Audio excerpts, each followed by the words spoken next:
Hey, Newsa-Cast listeners. Just want to give you a little information about the mission of the Newsa-Cast. Our mission stems from the mission of the Red Smith Banquet, and that mission was to support youth sports in the Fox Valley. Over the 57 years of its existence, we've been honored to give out over $1 million to various youth sports organizations throughout the Fox Valley. The Newsa-Cast is looking to continue that mission and support youth sports as well. You can help us do that by donating to the Newsa-Cast and the Red Smith Sports Banquet. Today on the Newsa-Cast, we are talking Turkey Trot. Tosh and I sit down with Stosh, community involvement event manager, or basically he's the senior race director. He's the dude that puts on these turkey trots. Stosh is the man. Tosh and I take an old look at new, which is presented by Raleigh Winter and Associates.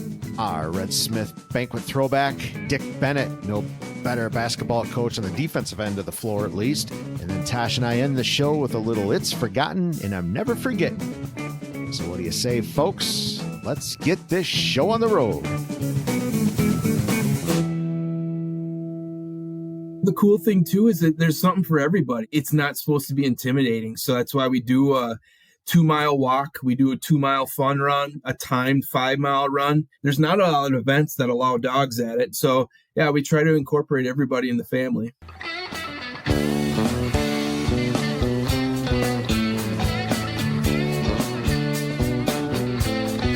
Welcome to the Newsa-Cast. What is a Newsa-Cast?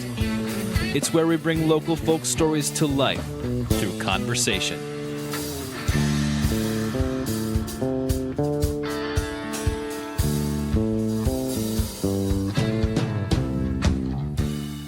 All right, Newsa-Cast listeners, welcome to another episode of what's slowly becoming the best podcast in America, at least Northeast Wisconsin. That's right, Tosh. It's the Newsa-Cast, and we're excited to have another episode to share with all of you. And we're getting closer and closer to the time of year where we like to indulge in turkey. And what a better time to highlight one of the as we're going to find out in the interview, one of the amazing events that takes place in 11 different communities throughout Wisconsin, and that's the Festival Foods Turkey Trots. That's right, Tosh. Before you eat that turkey, you must trot. That's exactly it. Eat the turkey and eat the pumpkin pie and everything else that we like. You know, get those expandable genes out and everything else. But who doesn't eat pumpkin pie at 10 a.m.? 10? I know I do. You're a little late. 9? I am. But yeah, this is going to be a really fun interview. And if you've been in the turkey trot, you know people who have done it. You're going to learn a whole bunch of behind the scenes stuff and how this really works. We have an excellent interview with Stosh, right? Yeah, Stosh. He's technically senior race director of the turkey trot, all of them, like every single turkey trot. Stosh is the man, and it's quite an operation. It was a really cool interview. It was great to get to meet Stosh and understand how this works. 33,000 people, Tosh, took place last year, and Stosh said I'm pissed to break that record. That's just cool. Yeah, you have to sit back and listen. It's going to be awesome. If you haven't done the turkey trot, do it. There's so many people. I know Joe, you and I have both done it with our families. It's a great event.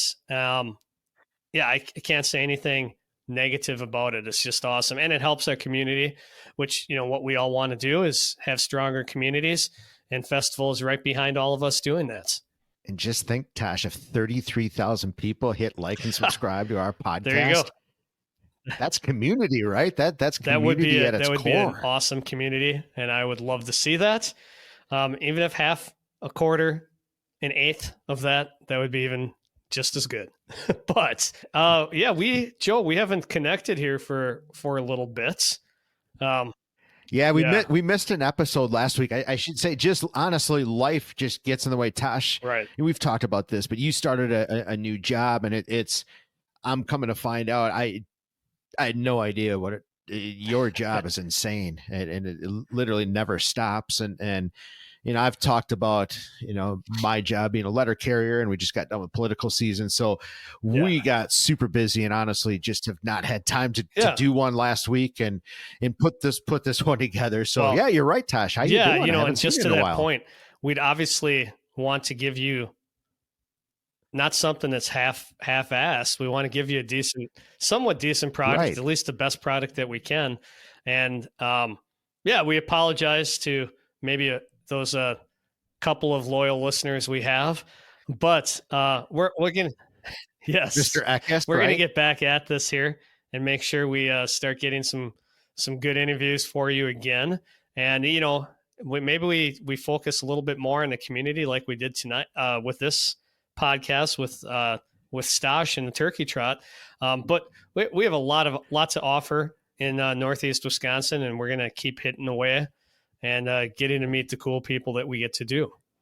Absolutely. And, I have to say, even though we didn't have a podcast last week, our social has been really, really active. We the Newsa Minute comes out. We've done a couple of them with all the high school playoffs that are going on, and Lindsay does a great job putting out creative content that's getting a lot of views. And I think the last time, Tosh, you and I, you had done one on the Bucks, and our good friend and the fellow that keeps us in check, Steve, letter carrier Steve, he got back to me, and you and I did guess correctly. The Bucks, in fact, did win a championship in the 70-71 season. So Steve got caught up on our podcast, and he filled me in on that. So we were on the right track, Tosh. Our brains aren't as gone as we thought. Hopefully, they might be.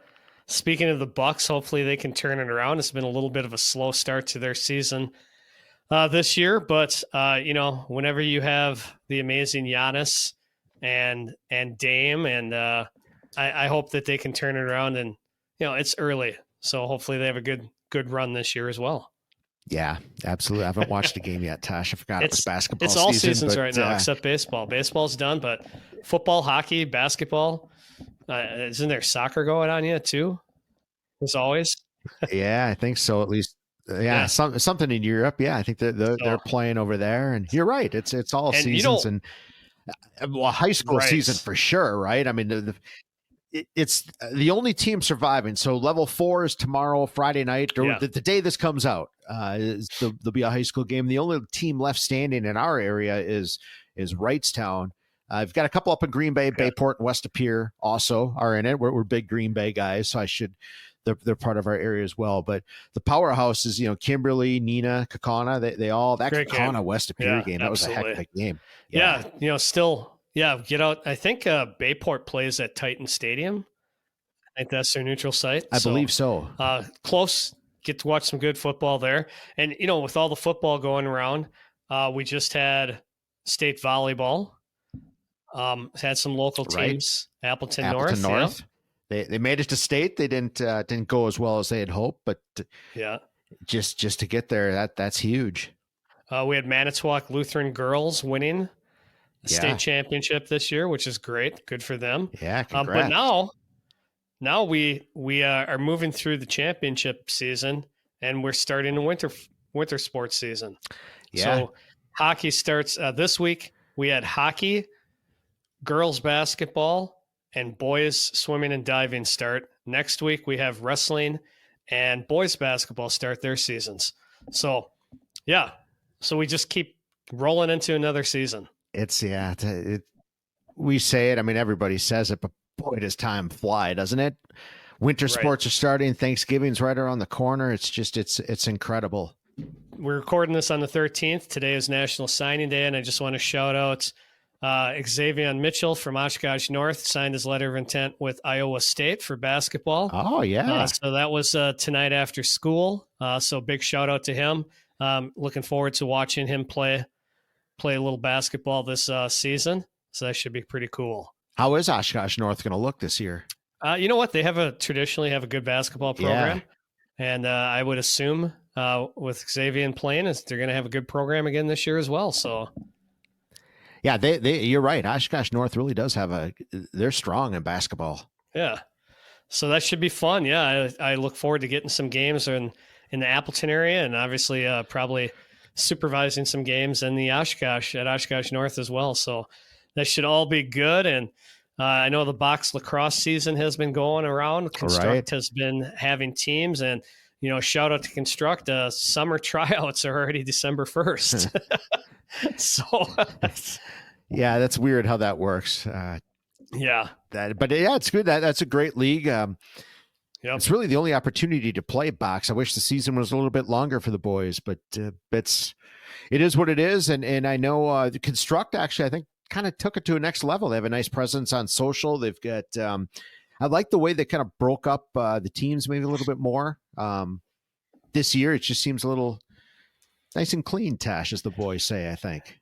Yeah, they had a really good summer season. The regional team played really well, and they had a nice fall season as well. So, their Construct keeps plugging away. They did a nice job. Look forward to what they're going to do in the future as well. So now we're talking summer, but we're still in winter. And I don't want to get winter's the summer. Let's bring it. Yeah, winter's just around the corner here, Joe, and I'm sure you know it, delivering mail, right? Yeah, it gets dark so darn early now, Tosh. Oh, it's Exactly. I hate it. I mean, the weather's still been pretty decent, but yeah, you're right. I am not looking forward to winter. I hate it. Yeah, everybody can complain, but we're still averaging above normal temps. Yeah. And it's been, I don't think I had to turn my furnace on until beginning of November this year. So it's been so I'll nice. take that. It's been nice. Yeah, absolutely. So what else, Joe? Anything else new in your world? I know you got to see a little play action, right? I did. The Appleton North competed. Yeah, that's right. We did a Newsa Minute on that. Appleton North competed in the one act. They advanced from sectionals. They're going to state and nice of King Lear, and that's going well. There's a performance. I can't remember the date, but I want to say it's either next Tuesday or the Tuesday after. One of the next couple of Tuesdays at Appleton North, 7:30. They're going to do their only performance. It's free. Yeah. Check out the Newsa Minute. The information's on there. In there. Perfect. So it's that's going well for them. And I did do one exciting thing, Tosh. I went Friday night last week. I went to Appleton Beer Factory, saw two outstanding bands. Modern Joey, Tosh is. Yeah, they're fantastic. Oh, have you seen them? Yeah, absolutely. They're really good. I saw the name and I never, it didn't dawn on me. And holy cow, those guys are awesome. Yeah, they're a fantastic band. I really like them a lot. They're I do absolutely too. Incredible. Just extended jams. I've been to a few shows at Appleton Beer Factory. I really like. That's another hidden gem, venue. It's. I don't know what they see, 100 people maybe in that room, but it's man, it gets loud. And then we talked about it with Stosh, but the Brothers Peoples band that's some filthy funk as well. That was cool as hell. Great that's night. Cool. Great night. Well, that's awesome. That's good to hear. I should do an old looking new or never forgotten Appleton Beer Factory because they got one hell of a menu as well. Tosh, I had the Reuben. It was next level. Yeah, their food is amazing. They have good beer, and what else can you ask for? They're good partners with McFleischmann's. Yeah. Oh, the beer is so good. Yeah, I've had a beer there, bought food, and went over to McFleischmann's and had a beer there and ate the food. So no, that's a great thing to do. You're right. That corner, isn't that cool? That corner, it is great local beer and food and just great vibes to hang out. Even outside at McFleischmann's is fantastic. I mean, yes. Yeah, there's a little known fact about McFleischmann's. I believe they have a winter beer club where if it gets below a certain temp and you sit outside and drink a beer or so many beers, I'd have to double check that, but I think they have something like that. I could see that. So I should shout out that the podcast, the Appleton Podcast Co-op, they're a group that just supports local podcasts. I think we're actually the Newsa-Cast is part of that group. There you go. But they meet their monthly Wednesday meeting as at McFleischmann's. I've joined them. Eric Eastman, who we had on a few episodes ago, he absolutely he partakes as well. So I've had a beer with Eric at McFleischmann's and I've loved it. Very good. Well, we've talked a lot. Now I'm getting hungry and thirsty. So I know, me too. We should probably get the show on the road and let the people get to what they need to hear. Let's do it.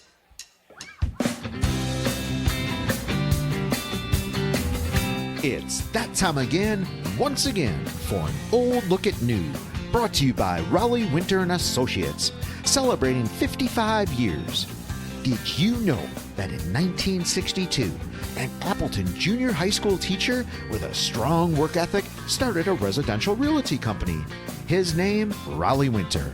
3 generations later, the Winters still hold true to a strong work ethic and an excellent reputation in the community. Today, Raleigh Winter and Associates remain actively involved in providing retail, office, and industrial users an affordable, well-designed working environment through the creation and/or acquisition of quality real estate in the Fox cities and even beyond new. So what do you say? Let's take an old look at new.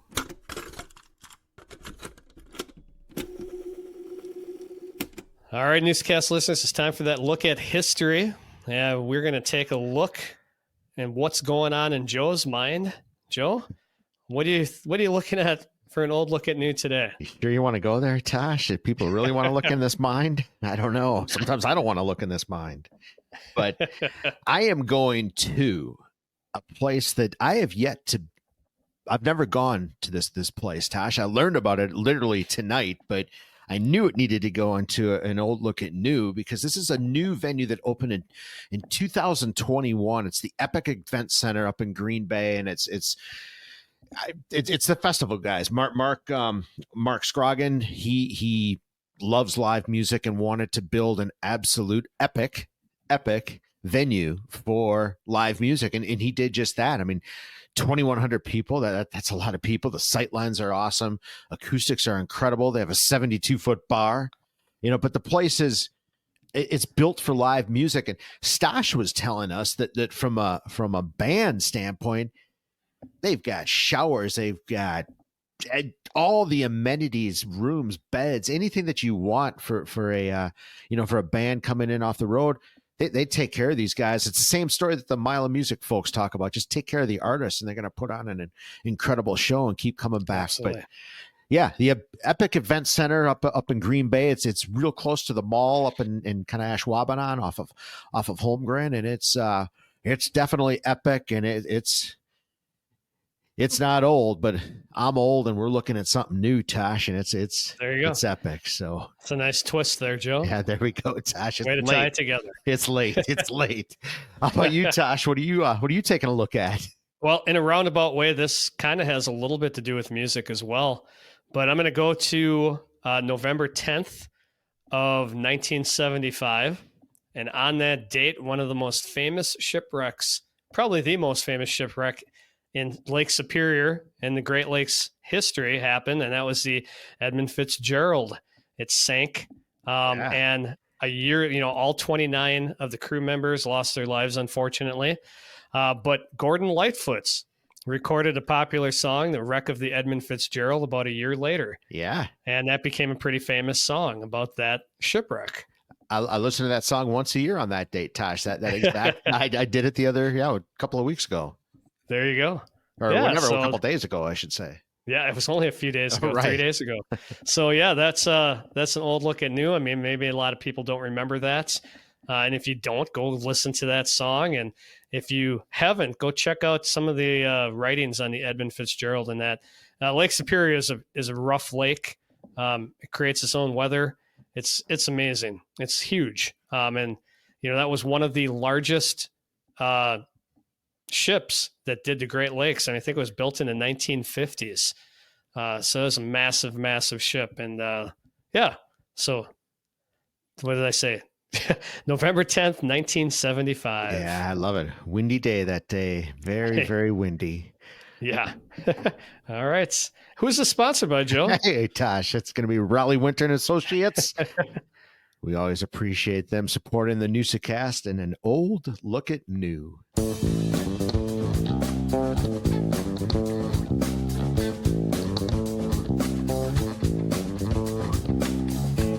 All right, Newsa-Cast listeners, our interview this week is with the one and only Stosh, who's the executive race director for the Turkey Trot.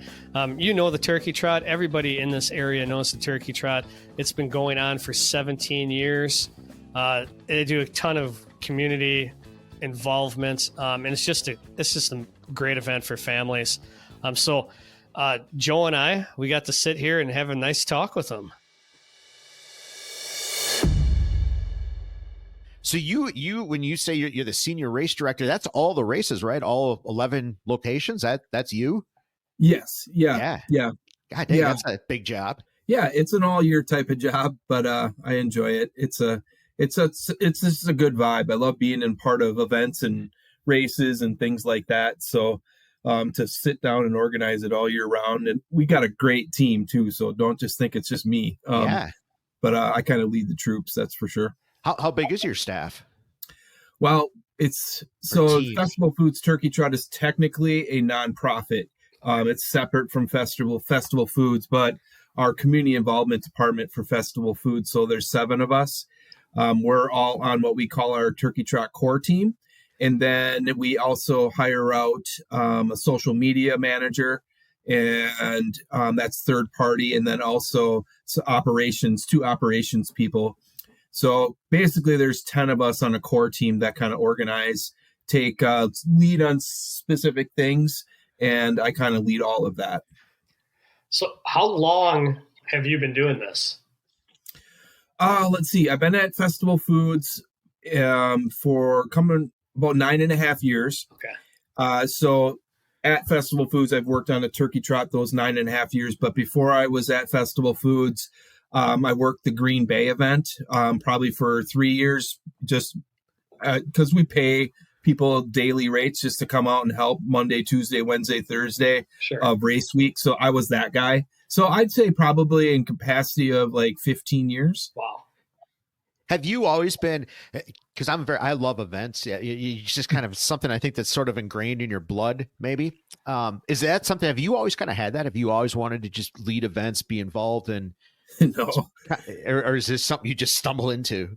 Yeah, I mean, I love events and live music. I used to be in radio years ago. So, live concerts and that type of stuff. But getting into like the running events, no, I mean, that was probably, I was ripping 2 packs a day cigarettes up until I was in my mid 30s, watching my wife and friends run marathons and stuff. So she kind of got me into running. And then from there, it's like, oh, I'd like to help organize these. So I jumped on working for the Celcom Green Bay Marathon and Packer 5K and triathlons across the state and things like that. So that just kind of grew my role from there of just loving the vibe of those specific events of people accomplishing things. And you ran in every one of them, right? I participated in all of them. Yeah. That's awesome. Yeah. That's awesome. Best live of music. What's your favorite? Live music? Yeah. I've seen like George Clinton and the P-Funk All-Stars of Parliament Funkadelic like 7 times. Oh, They've nice. got to be my favorite, including George Clinton. I saw Bootsy Collins with him once. That was probably my favorites. But I like everything except for new country. Yeah. I'll kind of go and just enjoy live music, whether it's blues or jazz or rap or anything. So I saw a great jazzy funk band this past weekend down in Appleton at the Appleton Beer Factory. They had People's Brothers Band, 8-piece, just cool, filthy funk. It was so good. Oh, I love it. What's the name of them? People's Brother Band, I think it is. I think they're out of Milwaukee, maybe. Okay, but they come up here. I mean, we've had Mile of Music on the podcast, and a lot of the artists. Tosh and I have kind of developed a love for interviewing musicians. Cool. And it's just so cool to.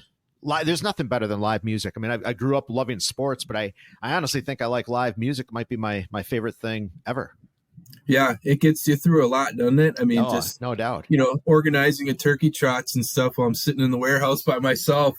I got to throw on the tunes, and depending on what mood I'm in is depending on what I'm listening to. So, yeah, for sure. No doubt. I'm a letter carrier, so my life revolves around my earbuds. There you go. Love it. I guess a little history of the turkey trot. Tosh and I were talking before the interview. Yeah. Him and I have both participated in it, and we. Thank you. I think everybody knows what it is, but curious about the history. How'd you start it? Like whose idea was it to fill this perfect void that was out there calling our name? So this is going to be our 17th year. So back in 2007 would have been our first year. And Sean Ryan, who is a local race director, he runs the Door County Triathlon, the Fall 50 that just happened in late October. So he was doing events across the country and just kind of saw there was a lot of turkey trots going on across the country, but not in Wisconsin. So he knew of Mark Scogan, who owns Festival Foods, and we were just kind of growing into the eastern side of the state and growing stores. So they kind of met and said, let's try this. I think we can make this happen. And it was just taboo to have an event on a holiday, right? Like Thanksgiving or Christmas. No one does that. Yeah. No one's going to go. So they tried it. And the first year was Green Bay, Oshkosh, and Appleton.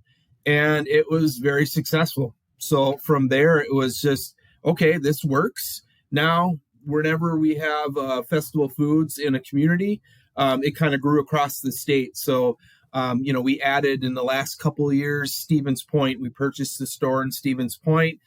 So we added a Turkey Trot that next year. Milwaukee, we purchased where we built some stores down in the Milwaukee area, maybe 5 years ago or so. We started a Turkey Trot down there at American Family Park or Family Field. So that was kind of the start of it. And then it also, the other part of it was Festival Foods. We love giving back to the community. It's part of our values. That's what we do as a grocery store. Anybody can sell groceries, but how can we make our communities better? So adding in the Boys and Girls Clubs and the YMCAs are the beneficiaries. So after we pay all the bills, it goes all to the Boys and Girls Clubs and YMCAs. So because they're kind of across the whole state too, it worked out great that's our gift to the Boys and Girls Clubs and the YMCAs. They get a check each and every year. So an Appleton Y gets a check. Appleton Boys and Girls Club gets a check. Milwaukee Y gets a check, and so forth and so on across the state where they all are. So it helps us continue our community involvement with two great organizations. And then also just keeping people fit and happy and getting families together on Thanksgiving was kind of the basis behind it. That's one of the things that drew my family in first was the community involvement and what you guys do. I remember, taking the dog, pulling the wagon, and just walking with the kids in the wagon. And that was some of the first experiences we had. And you guys do a great job. Like you said, the community, it's a community event. You used to have, I don't know how many people competed or were signed up last year. You probably know those numbers, but it's Sure. become a tradition for families. Yes. Yeah, we had over 33,000 last year, which was a record. And this year we're pacing about 6% above that. So we'll probably break our record this year. But I always have to stand up and do this, what we call all-store meetings, like in October. So I sit in front of maybe 1,000 people on video conference and talk about the Turkey Trot in front of our company. But I'm like, it's a big deal. We compare it to all the other biggest running events in America. We rank number 6. So Boston Marathon, we're above them. We got Chicago Marathon, New York Marathon are kind of on the top in that 50,000 range, but we're right there, top 6 of the biggest. If you combine them all together, participation number wise, we're number 6 in the country. That's incredible. Is there any other grocery store chain out there in the U.S. that does something similar to you? Not that I'm aware of. I haven't looked too hard, but not that I'm aware of to the capacity that we do. There's grocery stores that probably sponsor, an event, but we organize the Turkey Trot. It's ours. We work on it all year, and then I give the race in a box to the YMCAs, the Boys and Girls Clubs, and a local race director to help execute the week of. But we work on it all year, and we kind of put it all together. So I think we're the only one. Don't quote me on that, but I haven't seen any others. Tosh is right. It's incredible. It's incredible. You've created a tradition for 33,000 people every year. Cool. It's nuts. Yeah, it really is, and it fills the perfect void. And you can even see. I feel like Starbucks stays open now just because of the Turkey Trot on Thanksgiving. Right. And the cool thing too is that there's something for everybody. It's not supposed to be intimidating. So that's why we do a 2-mile walk. We do a 2-mile fun run, a timed 5-mile run. And talk about bringing the dogs. There's not a lot of events that allow dogs at it due to insurance and things like that, but they're part of the family. The all-inclusive aspect of it, not making it intimidating, maybe like a 10K or a half marathon or a marathon can seem intimidating to someone. But if you're just can get out and go for a walk with family, laugh and have fun, awesome. If you're just getting into running, that 2-mile fun run, not timed, don't have to worry about that. Just get out there and start running. And then for the serious runner, the 5 mile run. So yeah, we try to incorporate everybody in the family. It's, I mean, literally a tip of the cap to you guys. It's an absolute incredible event, and to create a tradition is pretty cool for sure. So you mentioned, week of, that's gotta be, I can't even imagine. Can you walk us through? I mean, just what is the week of a race leading up to Thanksgiving and everything that goes into that? So we just opened a store in Kimberly, a brand new one's awesome store. So they gave me like a quarter of it, is my warehouse. So Ty and Jill, our operations people, and myself, we have little bays set up for each community. So La Crosse is here, Eau Claire, and we're just throwing their t-shirts and piles and everything that we got for them, anything that they need to put on the event. So that happens the weekend before, gathering up all that stuff. And then we rent Penske trucks, big 26 footers. We load those up, and then we head out across the state. We have storage units in each of the communities like I mentioned, I hire a local race director in each community to kind of execute. So we drop off all their gear and all their stuff that they need to put on an event in their storage unit. So that's like La Crosse and Marshfield and Stevens Point, Janesville, Milwaukee. So then they go pick up their things on Tuesday. On Tuesday, the Northeast Wisconsin region. So they come to me then in Kimberly, and we get up to the loading dock, and then we load their trucks up with everything that they need, t-shirts and signage and tents and all that type of stuff. And then on that Tuesday too, is because we have the pumpkin pie is the cool thing at the end that you get, right? The 6-inch pumpkin pie. So we work with a local company, Valley Bakers. So I think I ordered about 35,000 pumpkin pies, and I have to order those in like February to get them ready for now. So again, we have cold storage units across the state and those kind of outer lying areas, so where they'll pick up their dry stuff at the storage unit, and then they'll head over to cold storage unit that we secured to hold the pies for them there. And then the Northeast Wisconsin trucks go to Valley Bakers. They pick up all their pies. And then it's kind of just seeing what you have, doing inventory, make sure they have everything. And then on Wednesday, that's kind of all hands on deck. Each race director has probably about 10 people that they pay on their staff to help them. And then the YMCA and the Boys and Girls Club, they supply their volunteers and their kind of leads in section areas. So you might have like 20 people on Wednesday starting to set up packet pickup. That's at putting tables out, getting all the t-shirts out, getting your iPads ready to scan people in, getting the bibs all ready. So that kind of happens. And then once packet pickup starts, then it's kind of getting everything prepped for the next morning. So they start going outside and putting up the mile markers and setting up the tents and the tables for the food after the event.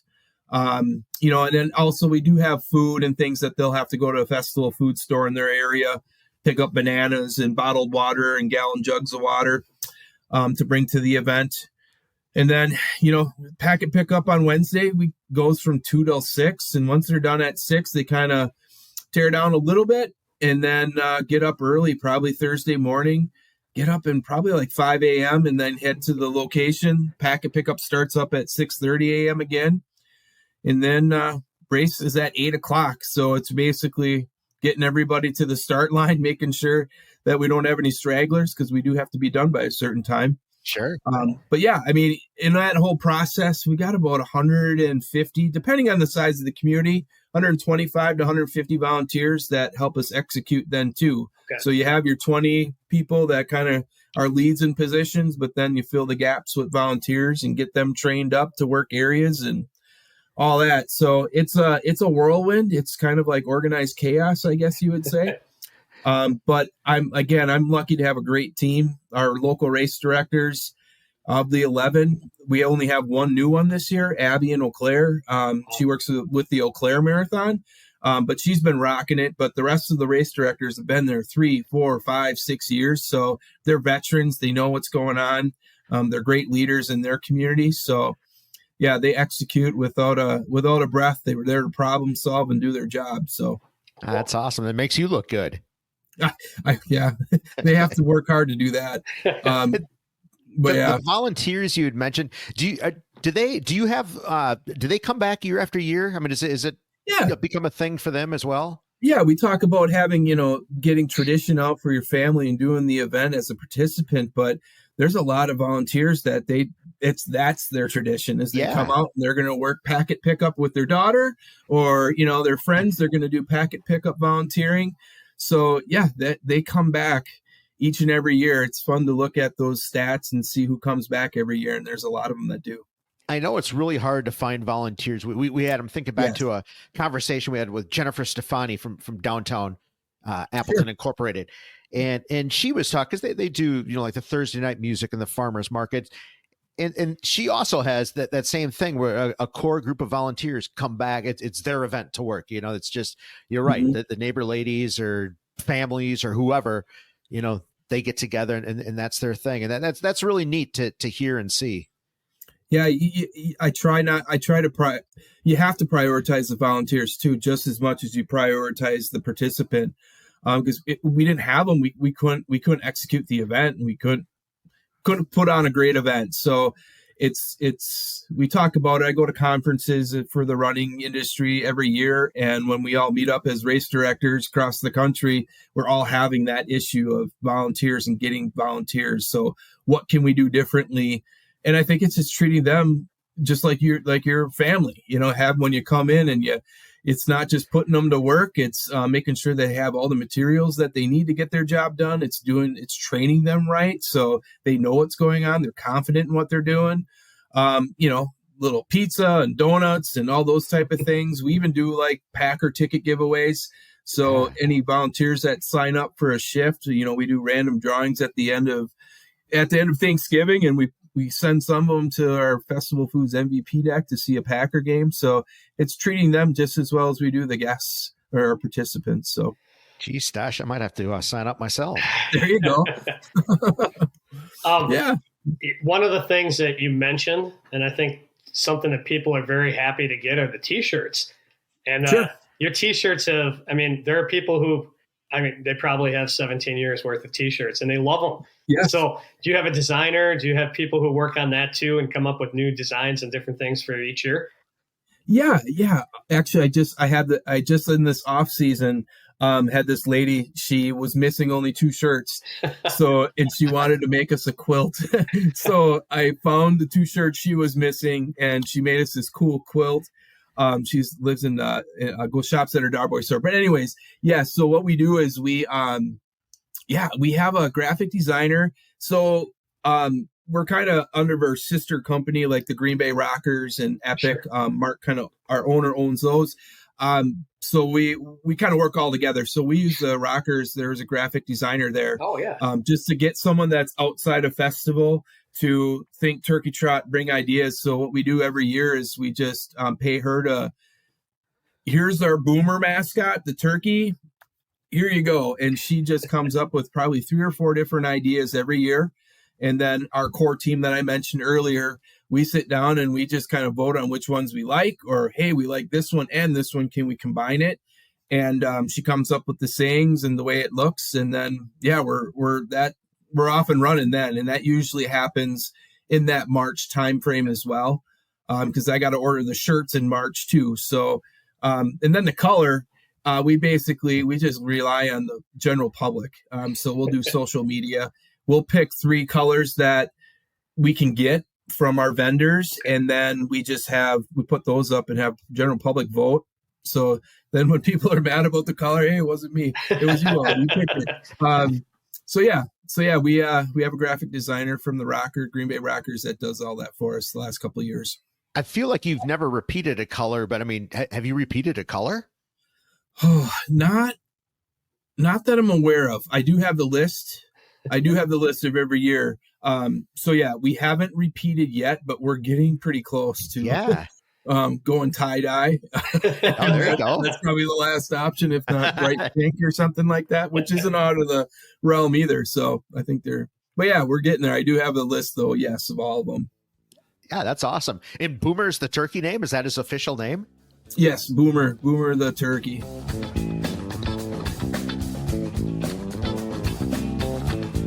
Hey, Newsa-Cast listeners. Help us grow by subscribing wherever you get your pods or sharing the Newsa-Cast. Follow us on Facebook, X, TikTok, or Instagram. Northeastern Wisconsin Sports Advancement is a 501c3 organization. Our mission is to raise money, provide support, and bring greater awareness for youth sports organizations in Northeast Wisconsin. We do this primarily through the Red Smith Sports Award Banquet and the Newsa-Cast. Each year, we give back to the community through 3 initiatives: the Every Kid Plays Grant, the Gives Back Initiative, and scholarships to student athletes.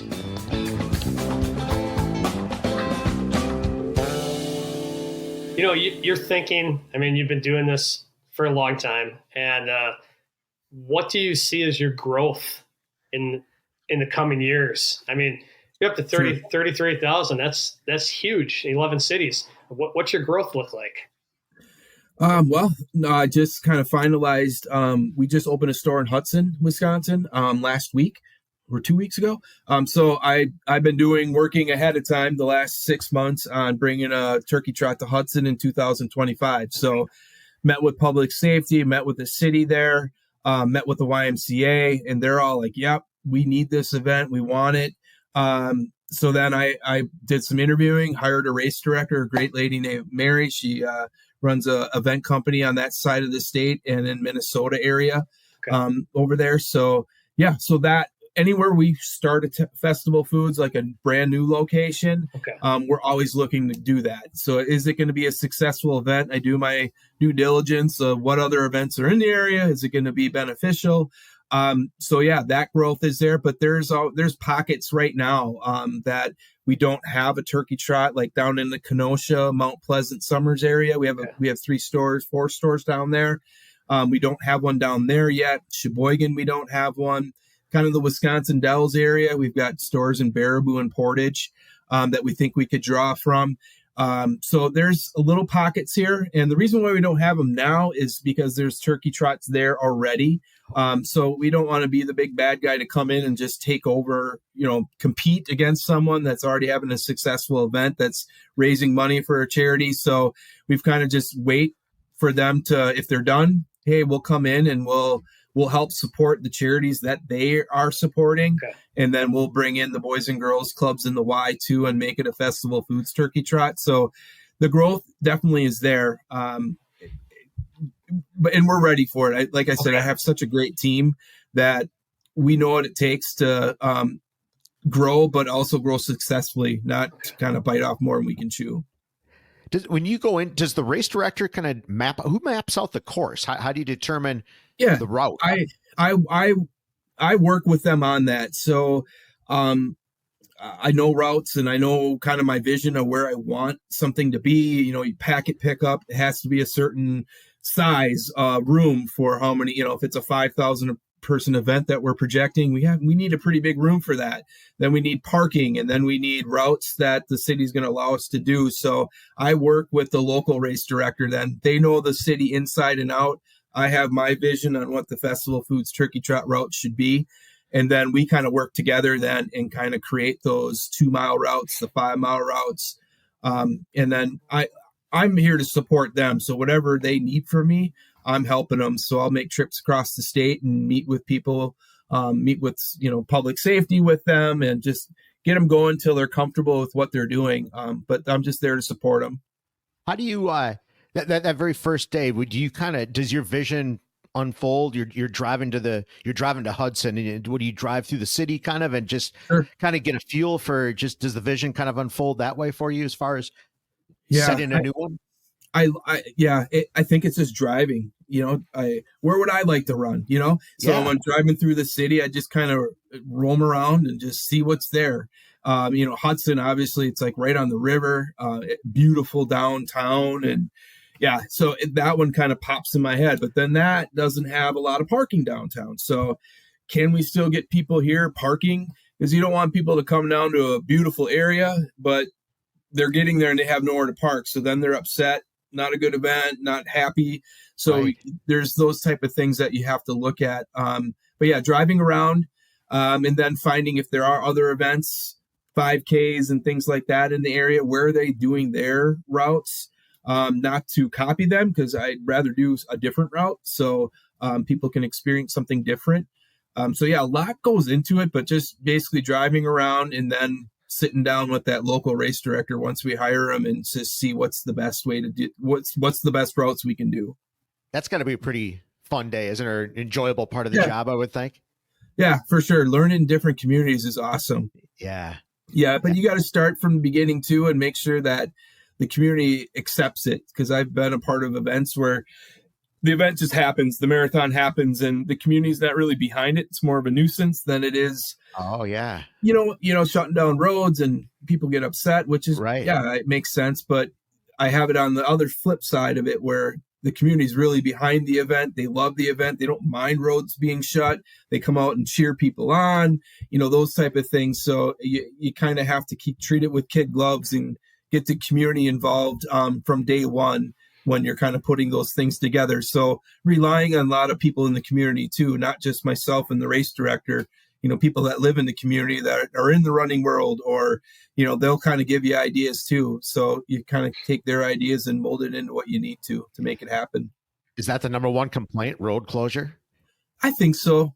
Yeah. When you're not prepared. I mean, we even send out neighborhood notifications. So I get spreadsheets from each of the race directors of every house or business that is on the route for 2 mile and 5 miles. So I think we had probably over 30,000 addresses that we send these little postcards out 2 weeks out to let them know that Turkey Trot's coming up. I'm a letter carrier. I'm a letter carrier. I'm well aware of the postcard. Yeah. So yeah, political season all over. Oh, goodness gracious. Oh, not as bad. Yeah. Fire starter wood for my fireplace. But yeah, Vern, one of our race directors in La Crosse, he's a post office carrier as well. Yeah, awesome. So shout out Vern. We're doing our meetings. He's always got his pods and he's doing his meetings over his phone. So every letter carrier now, it's just they're just welded into our ears. That's awesome. Yeah. Yeah. So not to bring up a bad topic, but sure. What about the weather? Yeah. Well, we're fortunate now. I mean, I've worked a lot of triathlons and marathons and things like that you're doing in May and in Northeast Wisconsin or something like that. And you train in 30-degree weather, 20-degree weather. And then that one day in May, it's 85 and you got a lot of heat. So at least we don't have to worry about heat. But we're rain or shine. So if it rains, the only time we're going to shut down is if there's lightning. Okay. And we've been fortunate not have to deal with that. We've had snow. Yep. I think a couple of years ago, pre-COVID, Eau Claire, La Crosse got pounded with snow the night before. But we have that. We think of those things ahead of time. So we're working with public safety in June, July, and saying, okay, what's our plan if it does snow? And then they say, yep, we have these people on call to come out and we'll plow your routes first before we hit the rest of the city. Okay. So it's just, working with your public safety and making sure that those routes get kind of cleared off so we can put on an event. Because again, we're rain or shine.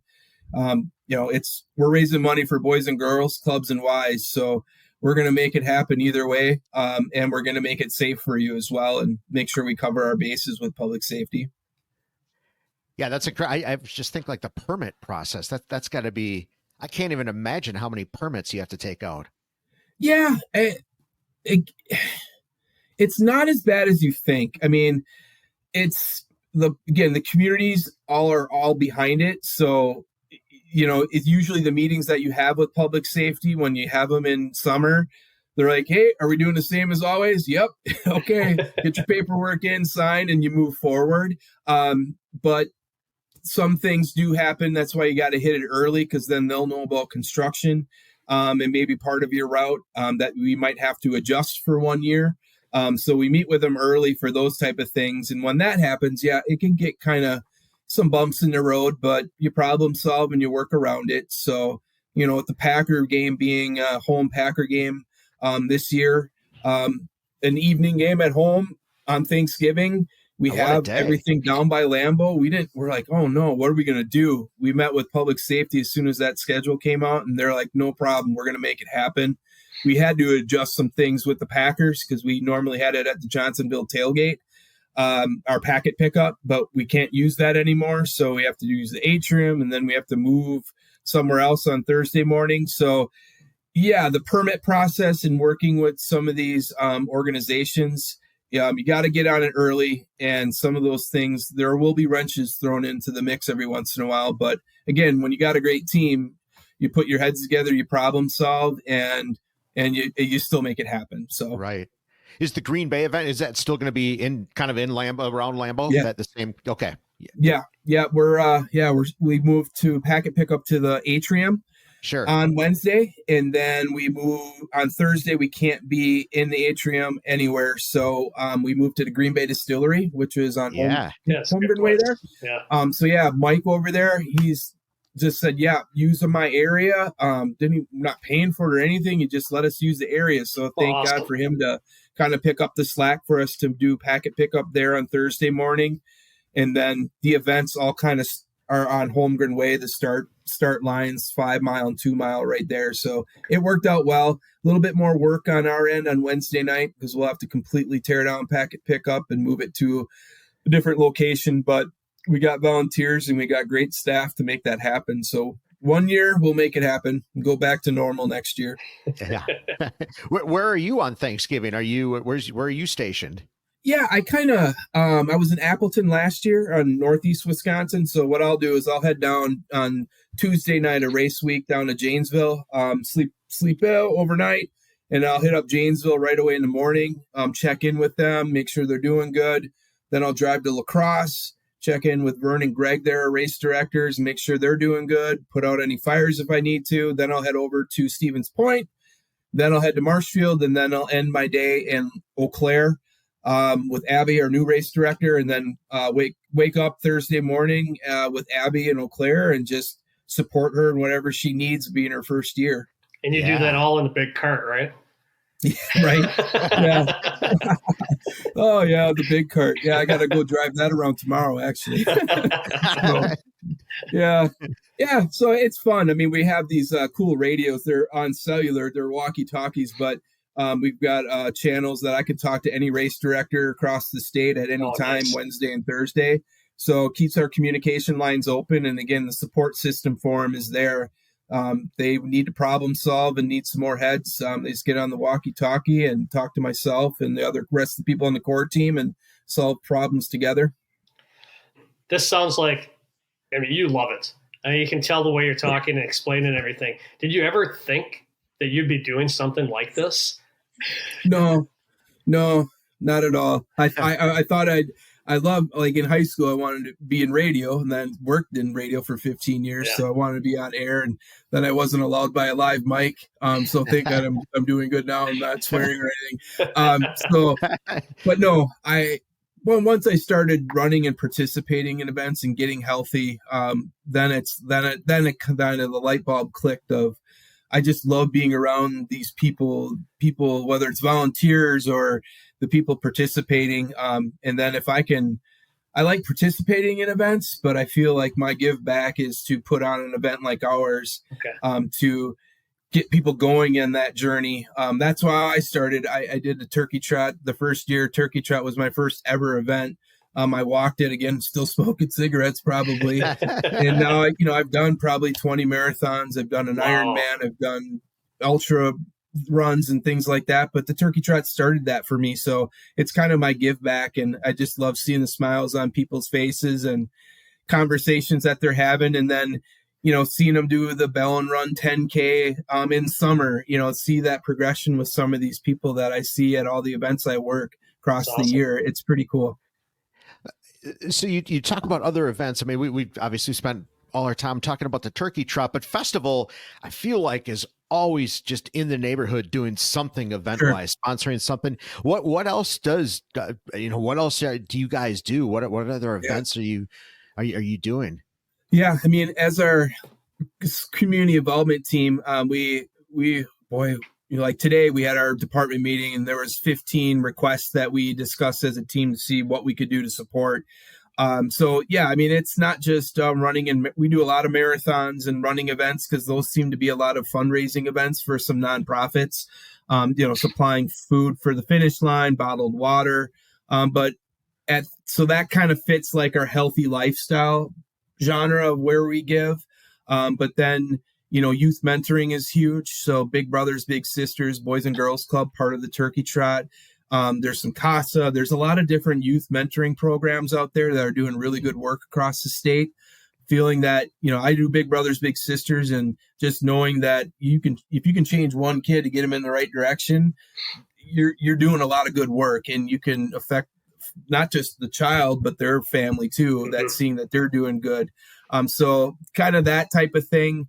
But then your basic human needs, your food pantries, unfortunately, are being hit up tremendous. They're everybody's, Paul's Pantry, numbers through the roof of people using that, homeless shelters.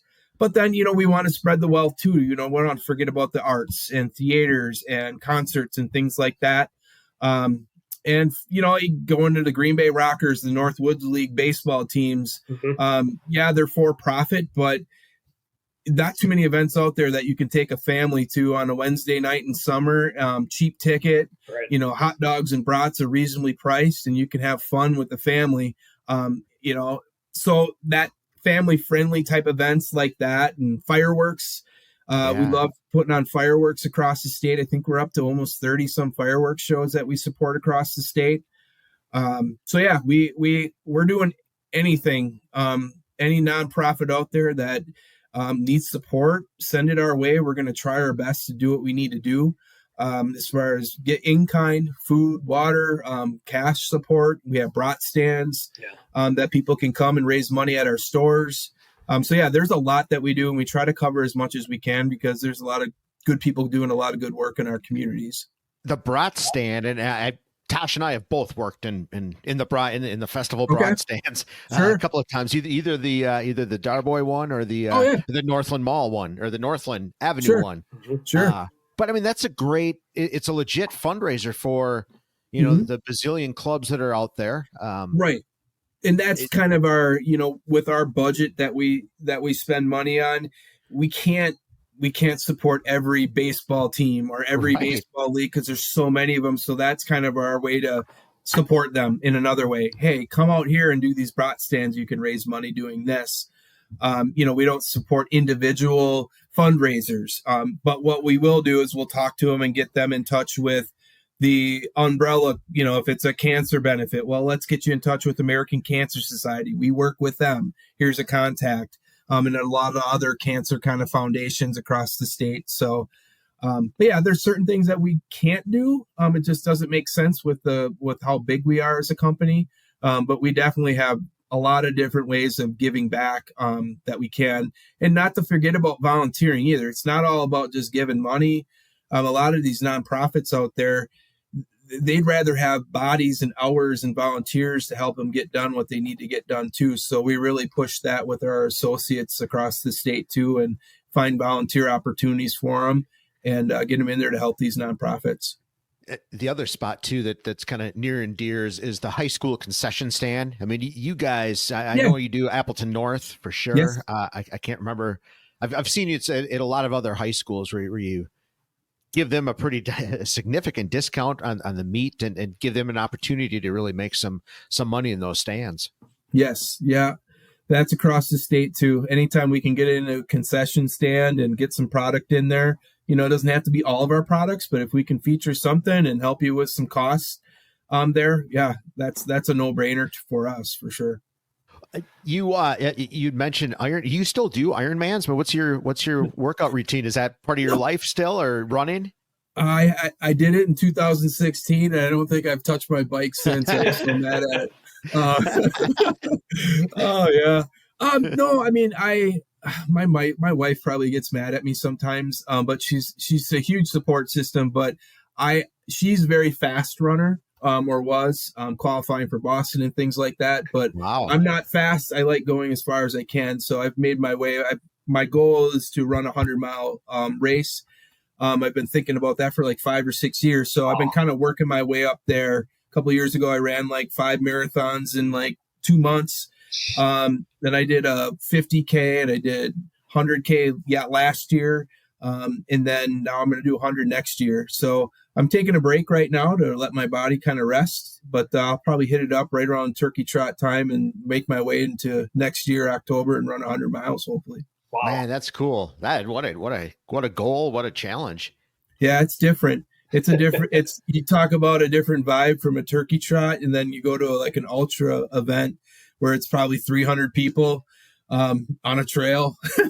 And, you have aid stations, but yeah, you're eating ramen and bacon instead of bananas and water and Gatorade. It's different, but it's all about the vibe for me. It's just a lot of cool people that you meet, and just older people, older than me, in their 60s and 70s. I'm 48, but then you have young people, and then you have all different shapes and sizes, and we're all just trying to do the same thing. It's pretty cool. Oh, it really is. I love that. It's cool to recognize that. I appreciate that exact same thing. You said your wife qualified for the Boston Marathon? Yeah, way back in the day. That was not a happy moment though, because she qualified and then she got hurt like 2 weeks before. So I had the opportunity to volunteer and help who I talked about, Sean Ryan. He works the bus loading in Boston Commons out there. So I had volunteered. I was helping him, and she was going to try to make it to the start line and see if she could do it. So we were in Boston, and she tried to get to the start line. She couldn't. She was in too much pain. So that was not a fun Boston trip the rest of the day, because we're walking around trying to enjoy Boston, but everybody's got their finish medals on and stuff. I'm like, oh no. But yeah, it was all the work ahead of time qualifying for it. So yeah, she could give her. She ran this one marathon in Milwaukee, the Pettit Ice Center down there where they do the speed skating. Well, they do a whole marathon around there where you just run laps. Oh, sounds horrible. I could watch her the whole time. And she won that one. She beat the guys and the gals. She won it. She almost broke 3 hours. So yeah, it was pretty cool to watch. Yeah, that's a total badass. I know, right? Yeah, she is a badass, that's for sure. What about you guys? Do you guys do walks, runs? No, I did a half marathon, and then I tore my ACL, and my running days are kind of over. Okay. Yeah. Okay. What do you move into now? I mean, do you bike or? I do a lot of walking, do some cardio and things like that. And, it's just, I can't do that distance. I can't do those sprints and stuff anymore. So it's just, just keeping myself in shape.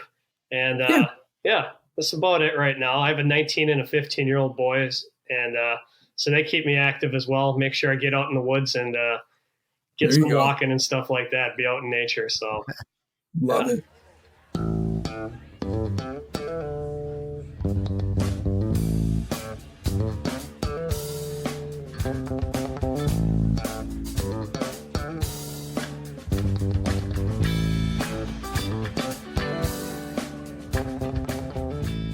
Yeah, fitness, man. I found it late in life, but I love it. Right? Same here. It's changed my life too. I get done with a workout, may not want to start doing it, but once I get it done, it feels so good. Yeah. Yeah. That's why I go early morning. There's no excuses when you go early morning. Right? I'm not a morning one for sure. I'm a night guy, to be honest. 4:30 a.m. I'm on my bike and gone. I wish I could be like that. I'm trying. It's so weird. It's literally one of the weirdest things that's ever happened to me, because I would never, ever envisioned it. But I told this story, I think, before, but February is going to be 2 years since I put a gallon of gas in my car. So I literally bike everywhere and just, I don't know if it just became a lifestyle. It's kind of weird, but it's a cool, I don't know, maybe like your wife, it's kind of badass. Yeah. And you live in Appleton? Yeah. Yep. Live over kind of near Jacob's Meat Market. So I bike over to Crunch in the morning and then go walk my postal route and just ride my bike everywhere. I even figured out how to ride to Festival and fill my backpack full of groceries and bike home. Legit do that. Yeah. Yeah. And I think that Appleton in like Madison, we have stores down there too, but you can just tell like that community embraces bikes and people bike everywhere, and you feel comfortable as a biker. Yeah. And I'm glad to hear that Appleton, it seems like that's getting closer and closer to bike friendly and being a part of the community. Green Bay, I think we have some work to do yet. I usually, when we do bike, or when we did, we put the bikes on, go up to Door County, and just do the routes up there because people are a little bit more accommodating to bikes. But yeah, we got a little bit of work to do there. But yeah, that'd be awesome to be able to do that. It actually works out perfect. Like, I can ride the CE trail. I can take city streets to the CE trail, take it straight out to and get to the festival out in Kimberly, and then I just use the trail and it works out perfect. That's awesome. Very cool. Congrats to you. Well, I don't know. Either that or it's a story. I don't know. But I appreciate it. At least your bike's not hanging up like mine since 2016. I guess it proves anything's possible, just like the Turkey Trot. Right? I hear you. Well, Stosh, this has been awesome. Really, it's great to meet you. Love to meet you in person. Yeah, for sure. It's been great chatting with you all. I appreciate this whole conversation. It's really easy. I was a little nervous at first, but I'm like, this is just like talking and having a drink at the bar. So yeah, this is awesome. That is, yeah. I mean, that's literally. I mean, like I said, I'm a letter carrier. Tosh is a teacher now an assistant principal at Oshkosh North. So, I mean, we're just guys. We've known each other since 7th grade, and we just, we believe in the Red Smith, Northeast Wisconsin sports advancement cause, and this is just a way to do it. And I don't know if we're any good at it, but we sure have fun doing this. Yeah, you made it super easy. So that was my first time doing a podcast or anything like that. So you made it super easy. So thank you very much. You betcha.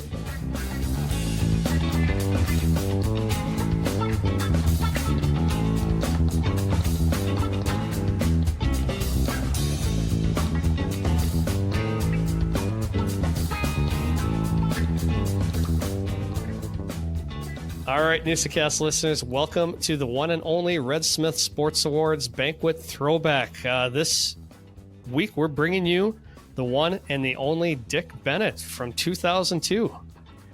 Tosh, one of the all-time greats. I have so many great memories of Dick and what he did at UWGB in the early 90s. I remember going to tons of basketball games with my dad, with Mike Reese, all the people that brought you the Red Smith Banquet. They were all huge Dick Bennett backers, and watching his son Tony played, who just recently retired from Virginia. Man, there's no better defensive mind than Dick Bennett. Yeah, he was fantastic. He did a great job wherever he went. It was a very humble person, just down to earth, and nobody knew who he was. He brought those Badger teams to the Final Four, and I remember being down in Madison during that time, and some people made shirts in Madison, and their shirts said, "You don't know Dick," and it was absolutely hilarious. Obviously, tongue in cheek on Dick Bennett, that nobody knew who he was, but a great shirt and a great coach. And you're going to love these clips of Dick Bennett, and you can catch the full interview where, Joe? Tosh, you can find that at YouTube, the Newsa-Cast YouTube page. We have a huge library there to listen to. Of course, you can get us on iTunes. Check out our socials, Instagram, Facebook. We're everywhere. Tosh, Newsa-Cast, we're everywhere.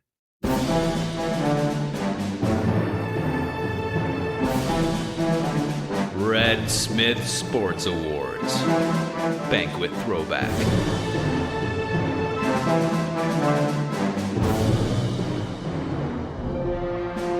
The Red Smith Award, of course, goes to someone who has made some unique contributions to sport in Wisconsin, and also epitomizes the great values that Red Smith exhibited. Let's give a Red Smith welcome. Thank you very much. Thank you.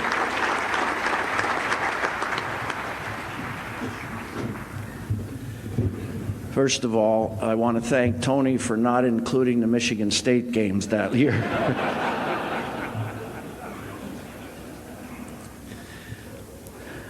Judge, thank you for your marvelous introduction. What a thrill just to be associated with people who have won this award, people at this head table, far more than ever dreamed of or expected or really deserved. I want to thank the committee for considering me, much less naming me. Mike Reese, as was mentioned, was my college roommate. And he said to me, "Bennett, stick with me and I'll take care of you." I thought that meant if I needed a good buy on a fire truck.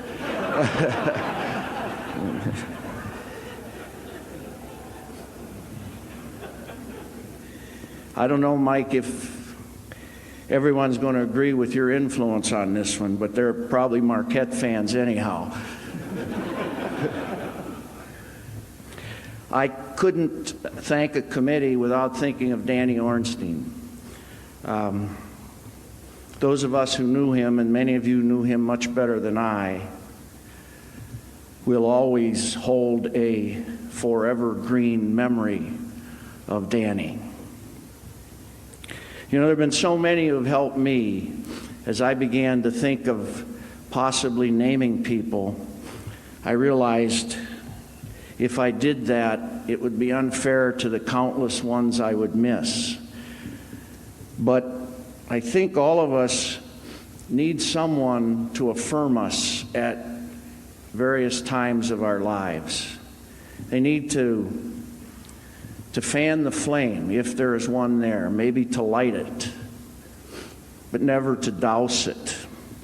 And I've had so many of those people in this wonderful state, and particularly in this wonderful region. Many of them were players who were always good people. I had a habit of choosing Wisconsin people when I recruited because I knew they would seldom let you down. There were so many who taught me. A number of them are here. My former coaches, people who hired me, who, as I said, fanned that flame of desire always, made me feel special, made me feel like I could indeed do something. I was never long on confidence. If you thought so, it was just bravado. It was just game face. But there were so many who were so good to make sure I felt good about what I was doing. And those people need to know they're always in my thoughts. Then there's my family, in particular my wife, who for 36 years made sacrifices, all through the high school years, 5 different high schools, 3 different universities, never really making a lot of money until the last year or two when the bonuses started to come in. Of course, I quit then, which was a very... She does remind me of that.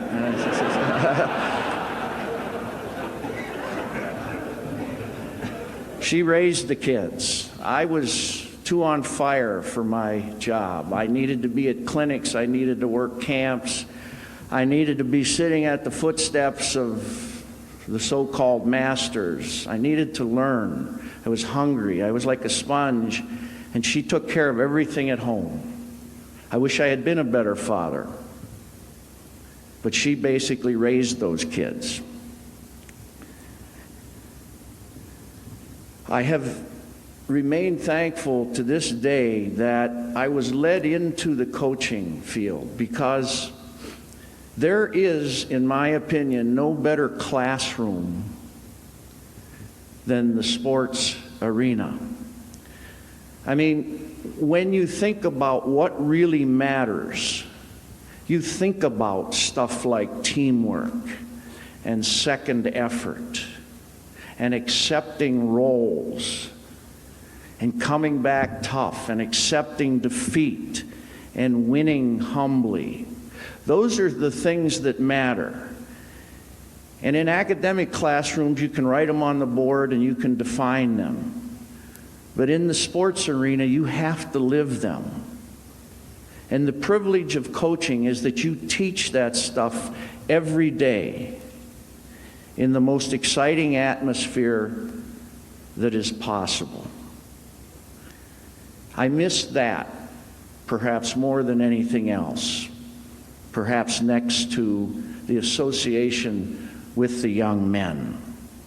I so dreamt of my son getting a chance to play in the NBA.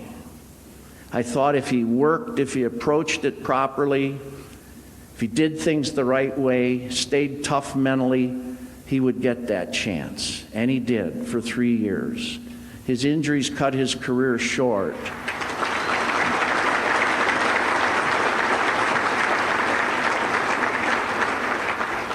And finally, I dreamed that I someday so desperately wanted to coach in a Final Four. There is nothing more exciting in the mind of a college basketball coach than being a part of the Final Four. And it took the last year of my career, but it happened. As I thought, had I known the dreams would come true, I would have dreamt of winning a Final Four.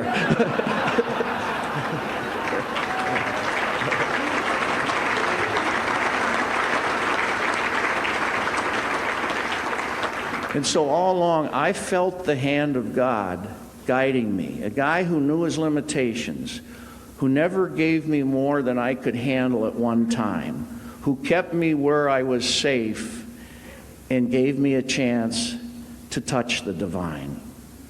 I thank you. I am so thrilled to be able to accept this award in northeastern Wisconsin, where I made my home, where I coached most of my career, and where most of my friends are. Thank you so very much.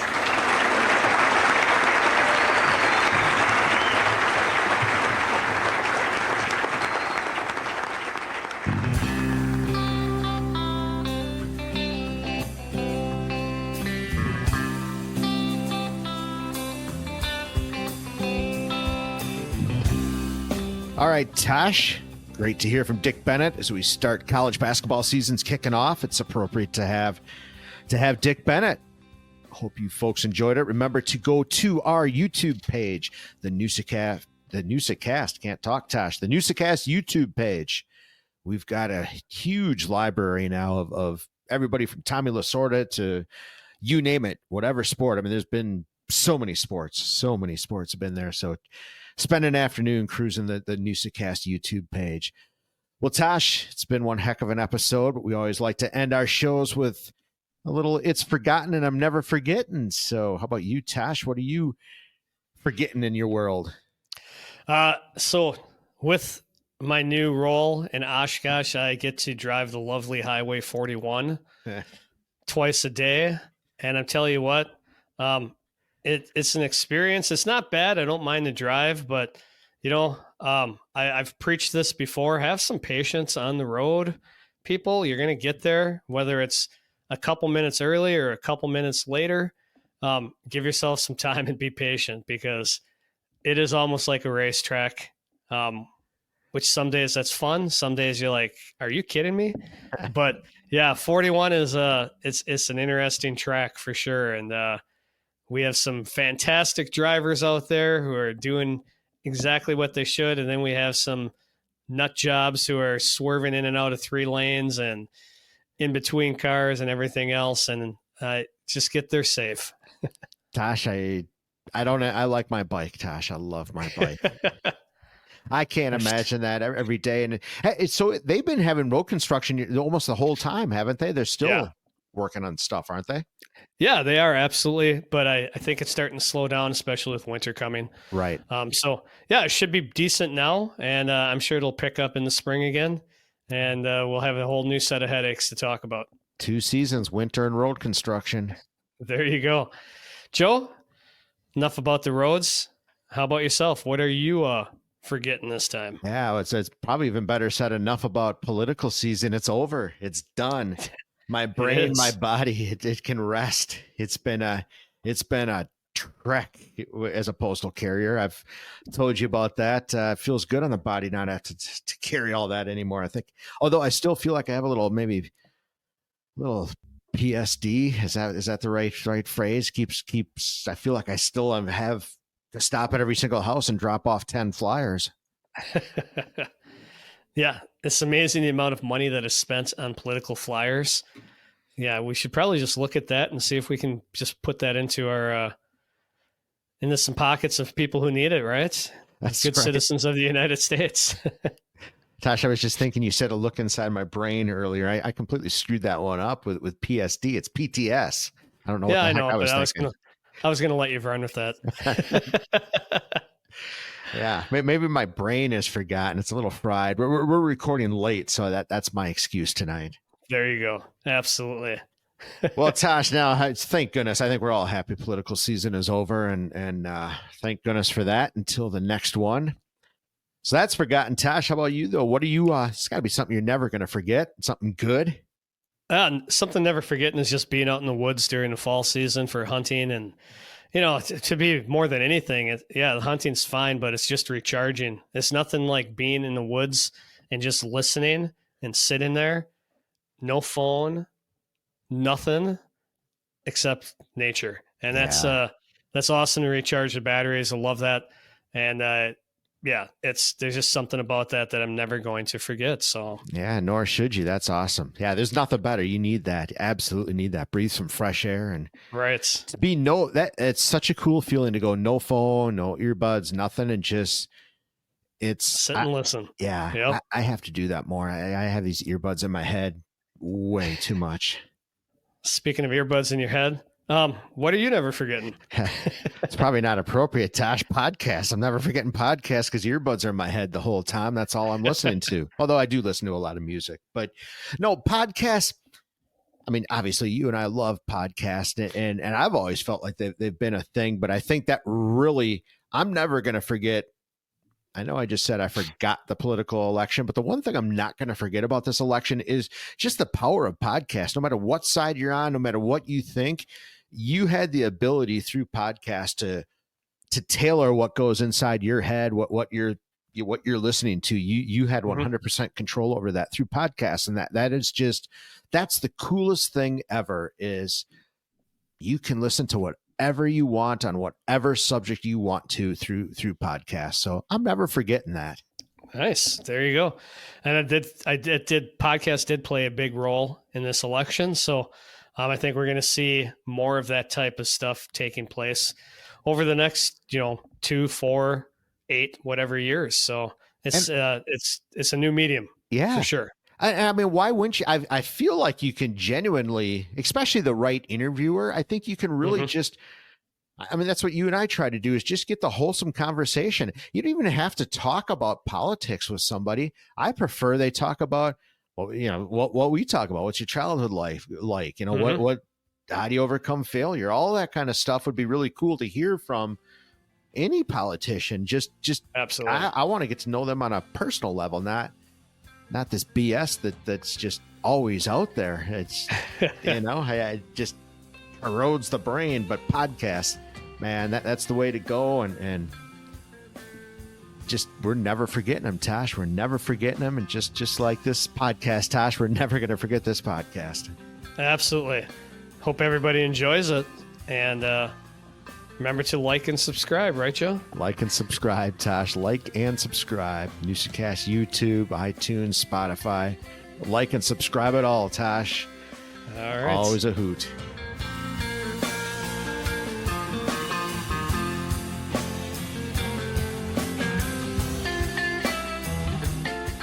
Thank you for listening to another great episode of the Newsa-Cast.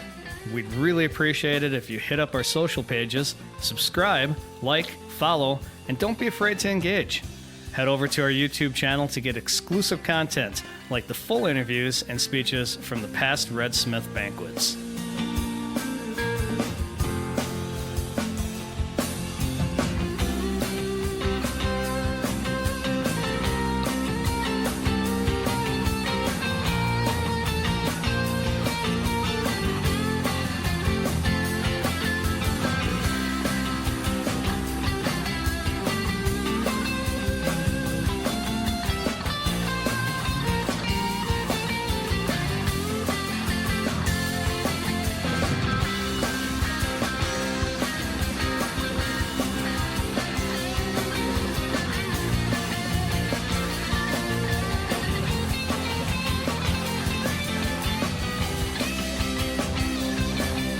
A huge thank you to Diggstown for all the music in today's episode.